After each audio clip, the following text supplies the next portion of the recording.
ગોલુ હવે મોટો થઈ ગયો છે. ગોલુ હવે મોટો થઈ ગયો છે. કોઈની મદદ વિના જ ઊભો થઈ જાય છે.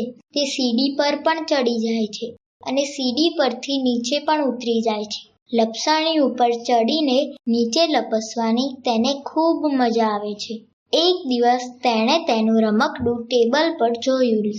તેને લેવા માટે તે ખુરશી પર ચડવા લાગ્યો. જેમ તેમ કરીને તે ટેબલ પર તો ચડી ગયો, પણ હવે નીચે કેવી રીતે ઉતરું તે વિચારવા લાગ્યો. તેણે ખુરશી તરફ પગ લંબાવ્યા તો પણ તે ઉતરી ન શક્યો. એવામાં તેનું રમકડું નીચે પડી ગયું. તેને પકડવાના ચક્કરમાં તે નીચે કૂદી ગયો.